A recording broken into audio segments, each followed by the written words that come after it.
Hello guys and welcome back for another episode of Indie Impressions. My name is Nick and today we're going to be looking at what is probably the most often requested game that I've had in Indie Impressions history, Dear Esther. And I have to say a giant thank you for Dylan Rise Jones for sending me this particular game.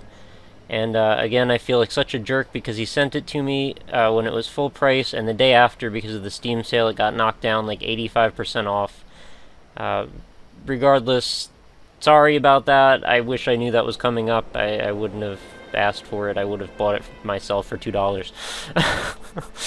But regardless, we're here, and Dear Esther looks awesome. I have actually completely not spoiled this for myself in any way, shape, or form. I've been told a lot of times that it's a really emotional and beautiful game, and by the title screen, it absolutely looks that way. The graphics are quite beautiful, actually. I really wasn't expecting them to be this nice.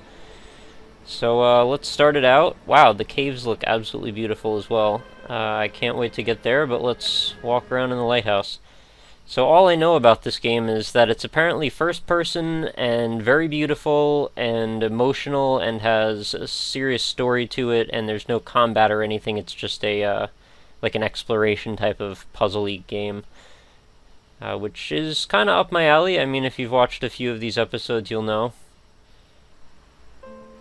Dear Esther, the gulls do not land here anymore. I've noticed that this year they seem to shun the place. Maybe it's the depletion of the fishing stock driving them away. Perhaps it's me. When he first landed here, Donnelly wrote that the herds were sickly, and their shepherds the lowest of the miserable classes that populate these Hebridean islands. 300 years later, even they have departed.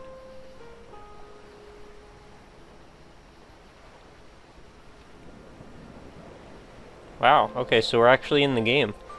I was a little surprised. I didn't think that it would be quite this breathtaking. I'm just looking out over this. It's like this wash of amazing, like, pastels.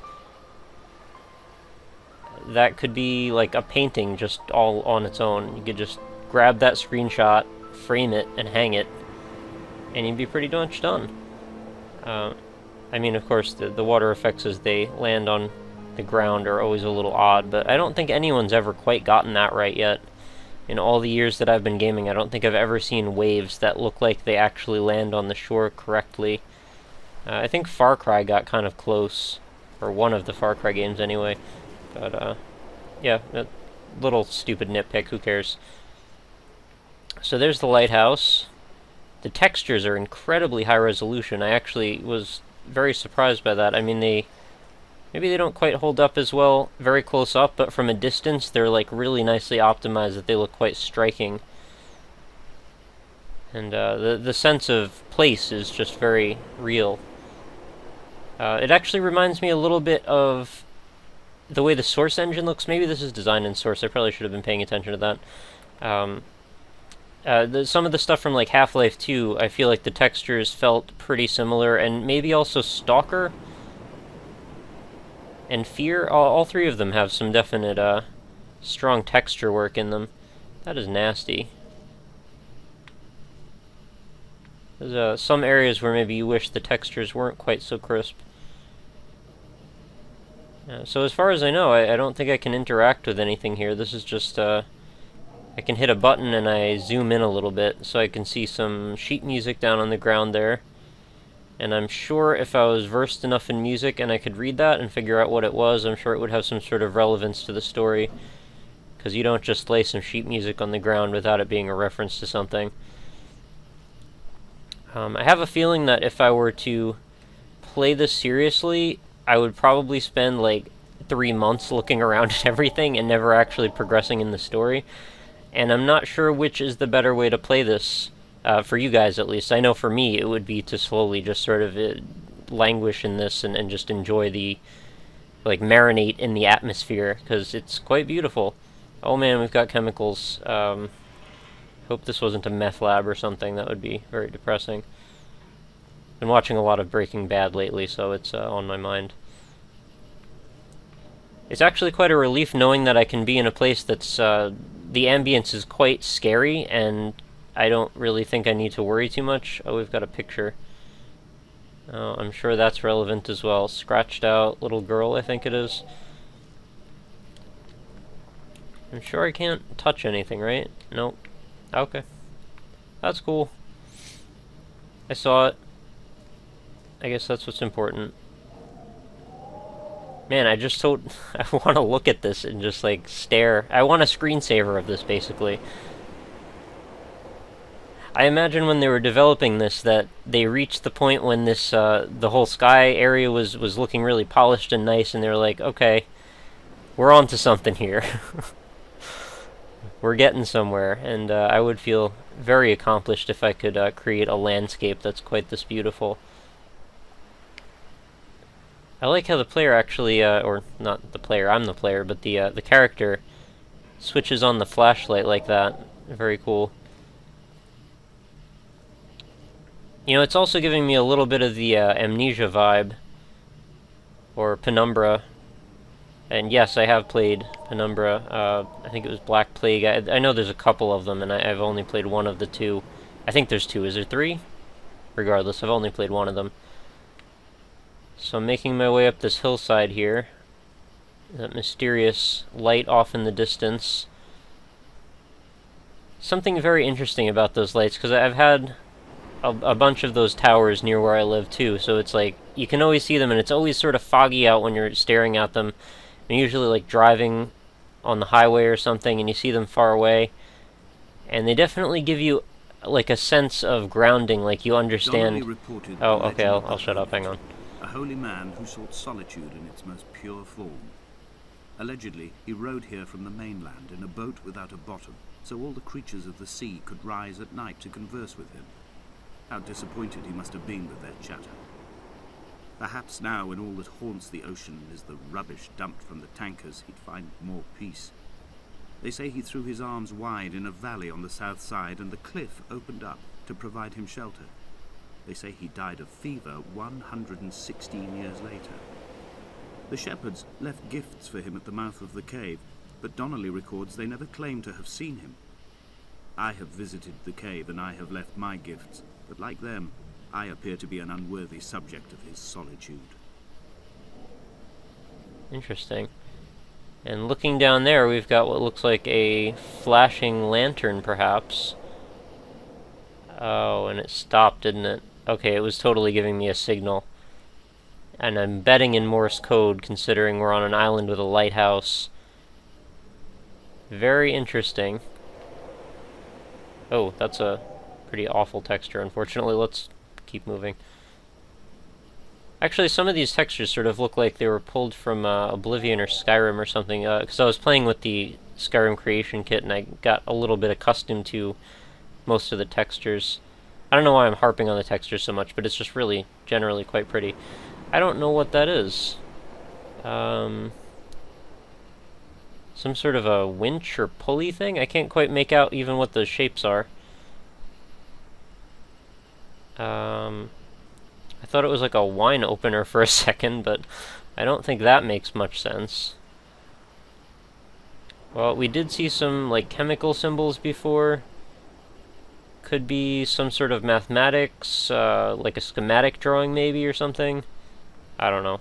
Unfortunately, I lack the context to understand it. At least to some level. Oh, that's a bit of a hole there. Okay. Oh, some nice rumble effects on the controller when I hop down that. A lot of times these games get sort of carried away in the ambience, and they sort of forget to put some weight in the player's shoes, which can end up in sort of a disassociative feeling where you feel like a disembodied head floating around. And this one, thankfully, seems to have been a little bit more aware of that pitfall, and you know, took measures to make sure you feel like you're in place a little bit. There's a lobster trap or something? Awfully small. I would say that it might be kind of nice if, like, you had a bit of a feeling of, like, footsteps. Because there's, as far as I can tell, there's no sound to the footsteps, but, you know, it's just a creative decision, I suppose. Is that, like, cigarette wrappers and Tupperware or something? It's very high resolution looking, but it's an exact duplicate of the same thing twice, which is always sort of odd to see. Really have to not, like, make a big deal about these little details. It's not a problem. I guess it's just because so many of these details are really nice, and I'm just noticing like a lot of this stuff seems varied enough and really well placed. So to see a couple things that stand out as not being in that same vein, it sort of strikes me as being different. At night, you can see the lights sometimes from a Okay, so we're passing just gonna get tanker or trawler. interrupted every now and then. From up on the cliffs, they are mundane. But down here, they fugue into ambiguity. For instance, I cannot readily tell if they belong above or below the waves. The distinction now seems banal. Why not everything and all at once? There's nothing better to do here than indulge in contradictions whilst waiting for the fabric of life to unravel. Very good writing too. The way that this is all put together, the vocabulary used here is it's very well read sounding, very literate, which I definitely appreciate. I get the impression that there may have been several ways to go through this, but I could be wrong. If there are several ways to go through this, then I would like that, but I don't know, maybe not. Okay, it does seem like on some level it's sort of guiding me down one path, and since there's these interrupting dialogues, then perhaps it is a little bit more linear. Not that I have any problem with that, I mean, we're telling a linear story here. It almost appears so well placed as to be artificial. I find myself easily slipping into the delusional state of ascribing purpose, deliberate motive to everything here. Was this island formed during the moment of impact? When we were torn loose from our moorings, and the seatbelts cut motorway lanes into our chests and shoulders, did it first break surface then? You know, I'm just sort of starting to grasp the scope exactly of what exactly this game seems to be. And I'm sort of picturing that, like I said at the beginning, I'm probably going to need to spend quite a bit of time on this for it to really kick off. And as usual with this type of thing, I'm brought up with this conundrum where I can either choose to do a feature of this where I just sort of play the beginning, give my impressions, and move on, or I can choose to Let's Play it, which is then going to downplay the importance of the individuals experiencing this for themselves. Or was so ill they gave up what little hope they could sacrifice. They cut parallel lines into the cliff, exposing the white chalk beneath. You could see them from the mainland or the fishing boat, and know to send aid or impose a cordon of protection, and wait a generation until whatever pestilence stalked the cliff paths died along with its hosts. My lines are just for this, to keep any would-be rescuers at bay. The infection is not simply of the flesh. So I'm thinking there's going to be a point pretty soon, and I'm not sure exactly at what point that'll be, but that I will need to wrap this up.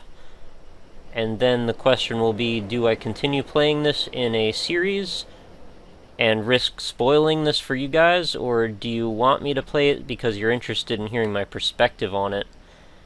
And I feel like I would love to play through this and just talk about it the whole time, but at the same time, I really don't want to spoil this if you guys are interested in grabbing it for yourself. This seems like an outstanding game as far as I can tell so far. I mean, just looking at the art direction of it, the just an attempt at doing something really unique and different. Because I can't really say that I've seen a narrative-driven first-person exploration game before like this. I'm not sure I've seen a lot that exist in general, but one that's this focused, with such strong art. I mean, this one goes all the way, you can tell, look. It moves the plants. Donnelly tells me that they had one Bible that was passed around in strict rotation. It was stolen by a visiting monk in 1776, 2 years before the island was abandoned altogether. In the interim, I wonder, did they assign chapter and verse to the stones and grasses, marking the geography with a superimposed significance, that they could actually walk the Bible and inhabit its contradiction? Huh. I like the way this guy thinks. It's a very interesting balancing act when you approach a game that looks this open to actually sort of channel a player through a more linear path without them feeling like they've been completely just drawn down this path. Like, I mean, there's fences and there's markers and posts and things to make me sort of find this thing intuitively. But it's not like they're generally channeling me completely with no other options. It does feel like there are enough little things to break it up that I'm sort of in control of my path. So I think they've struck a pretty nice balance in that. And that, like the Crysis and Far Cry, I think sort of do that as well, although those are a lot less linear. Oh, I think the fence is gone. I'm very curious if I can fall to my death in this. I feel like I probably can, but I don't really want to risk it, because I haven't saved. I'm not even sure how to save. I'm just walking. Which, on the upside, if I do find out that I can die, it's not like I've lost a lot of time. I'll just, you know, walk back to where I started, or where I ended up, I mean. Oh, are we going to end up in that cave that was across the way? Dear Esther, I'm not sure, let's see. I met Paul. I made my own little pilgrimage. My Damascus, a small semi-detached on the outskirts of Wolverhampton. We drank coffee in his kitchen and tried to connect to one another. Although he knew I hadn't come in search of an apology, reason or retribution, he still spiraled in panic, thrown high and lucid by his own dented bonnet. Responsibility had made him old. Like us, he'd already passed beyond any conceivable boundary of life. It's definitely interesting bouncing back and forth between narrating and then having narration applied over my narration. It's a new thing for me. So, I feel like I need to be going towards that cave. Oh, okay, there's a path over there, I didn't notice. I thought I was supposed to go through the water for some reason. But I also feel like I could probably have gone up this way. I may or may not be correct about that, but I mean, clearly the cave is the set piece here. I mean, I'm assuming. So there's the lighthouse that we started out right next to. Man, I wonder how many polys this landscape is. Quite sprawling. And I mean, I'm recording right now with Fraps, and the frame rate's pretty solid to be maxed out. Usually recording takes a pretty hefty chunk out of my frame rate, and it's making me quite happy that I seem to be able to play it well right now. I found myself increasingly unable to find that point where the hermit ends and Paul and I begin. We are woven into a sodden blanket, stuffed into the bottom of a boat to stop the leak and hold back the ocean. My neck aches from staring up at the aerial. It mirrors the dull throb in my gut where I am sure I've begun to form another stone. In my dreams, it forms into a perfect representation of Lot's wife, head over her shoulder, staring along the motorway at the approaching traffic in a vacuum of fatalistic calm. Lot's wife? Are we talking about the biblical reference? That's an interesting one. So we've got more chemicals here, and I don't know exactly what that is. It's all quite beautiful looking. The glowing cave paintings thing is always something that I find stunning. And I've seen this done just a handful of times in different things, but whenever I run into this sort of a thing where it's like a grotto with lit up neon stuff on the walls, like, it's always really cool looking.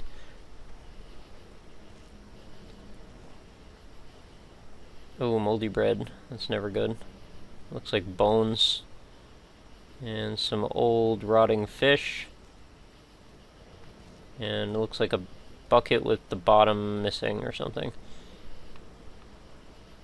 And that reminds me of, like, voodoo or something, like the seed of life. It's, like, supposed to be the top of a tree and the root, and then the middle is, like, the core of it or something. I don't know where I'm even getting this from, probably Shadow Man. Man, I keep running into these instances where if I turn just this one certain way, I just get, like, the feeling that I need to screen cap stuff, like mad. And even something as simple as just this entryway to the cave here is definitely giving me that feeling. It's such a consistently beautiful aesthetic. Am I supposed to be going out this way? Did I just go in a loop, really? May have. Pretty sure I had, yeah.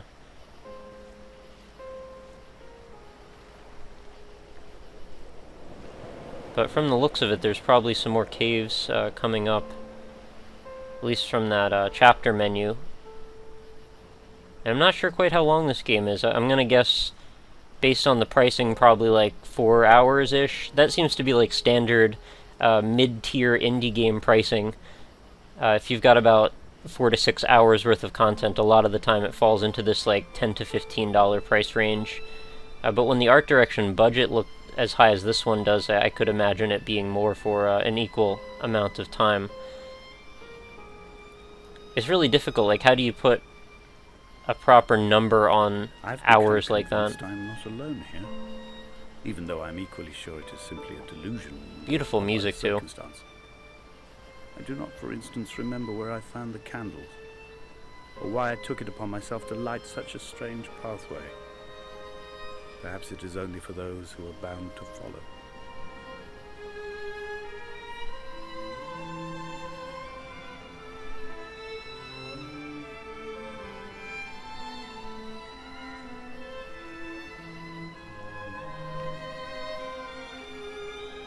Interesting. I wonder what all of these stones are about. More chemical stuff going on there. Oh, and we've got... Is that the Bible? Bible and chemistry. Are we going to come on to like some sort of a Full Metal Alchemist realization and there's like a chimera or something? Or a homunculus? I think that's what it was. Man, that was such a sad thing. If you've seen it, you'll know exactly what I'm talking about. I never watched the remake of it all, but the original definitely got to me a bit. Generally, just a really good series. So I feel like there's a lot of different ways I could possibly be going here. I could be wrong, but again, that's probably good game development, giving me the feeling that there are several paths, even though there may just be one. I was hoping we would get to a natural conclusion point here, but it doesn't appear that that's happening, so I feel like better off to just keep going. Because I'm enjoying this, and I hope you guys are too. And I've got plenty of hard drive space to burn, so we'll see what happens. Okay, this is looking ominous now. I've got a bit of a pit here, and I'm guessing this is a one-way dealie. When I fall down this, I'm not coming back. Okay, that's what I thought.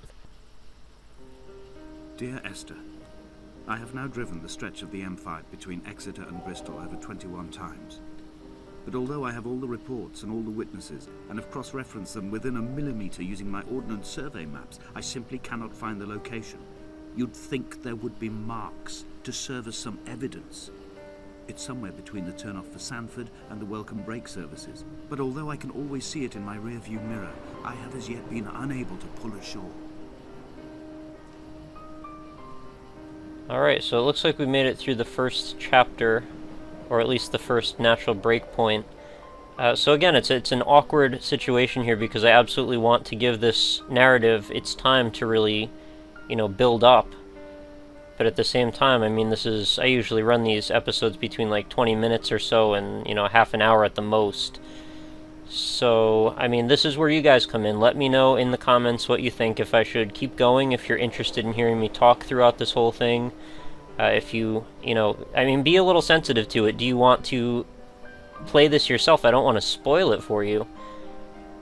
And just what you think about this in general so far. I'm very curious to know, and I'm definitely enjoying this experience so far, and I definitely look forward to playing some more of it, whether it be on camera or off. So, I mean, I have a feeling you guys are probably going to want to see more, but I definitely want to hear it anyway, just so I know.